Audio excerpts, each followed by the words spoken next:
আমি বারবার ওকে বুঝাইতাম, তবুও সে আমাকে না জানায় অনেক ছেলের সাথে কথা বলতো। যেখানে তার পিকচারে কোনো ছেলে কমেন্ট করলে সহ্য করতে পারতাম না, পাগলের মতো আচরণ করতাম, সেখানে যখন জানতাম ও আমাকে না জানায় অনেক ছেলের সাথে কথা বলে, এমনকি আমি থাকার পরেও 4-5টা ছেলের সাথে রিলেশন করে, নিজেকে সামলাতে অনেক কষ্ট হতো। না পারতাম ওরে কিছু বলতে, না পারতাম নিজে সহ্য করতে, তাই অনেক অত্যাচার করতাম নিজেকে।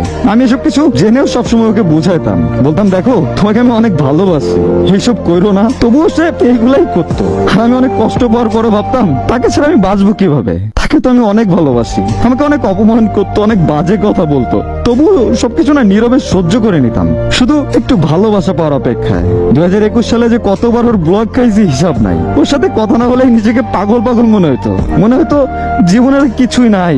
আমি বরাবরই ওর সব অপমান অবহেলা এই সব কিছু ভুলা জাস্ট চাইতাম যে ও আমার মনের মতো হয়ে যায়, আমাকে একটু ভালোবাসো।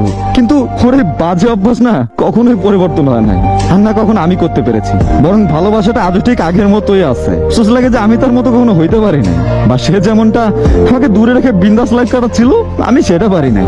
তবুও সমাপ্তিতে তাকে আমি আমার করে পাই নাই। আর এটাই হচ্ছে কাউকে সবটুকু উজাড় করে ভালোবাসার শাস্তি। মানুষ হয়তো সঠিক জিনিসটা বুঝতে একটু বেশি সময় নিয়ে ফেলে, তার কারণে যখন সে তার ভুল বুঝতে পারে বা সঠিক জিনিসটা বুঝতে পারে, তখন তার কাছে না আর এই ফিরে পাওয়ার সুযোগটা থাকে না। কতই না মেয়ের জীবনে গল্প বললাম, কত অভিযোগ, এমন একটা মানুষ পেলাম না। কিন্তু দেখেন, যে পায় সে কদর করতে জানে না। কদর করতে না জানলে সে জিনিস কি বেশি দিন টিকে? লোহাতে একদিনে হয়তো জং না ধরতে পারে, কিন্তু মাসের পর মাস, বছরের পর বছর যদি ফেলে রাখেন তাহলে তো ধরবেই। আর যখন সেই জং ছাড়াতে যাবেন দেখবেন লোহার গুণাগুণ তো শেষ, এবং সেটা প্রায় ধ্বংসের দিকে।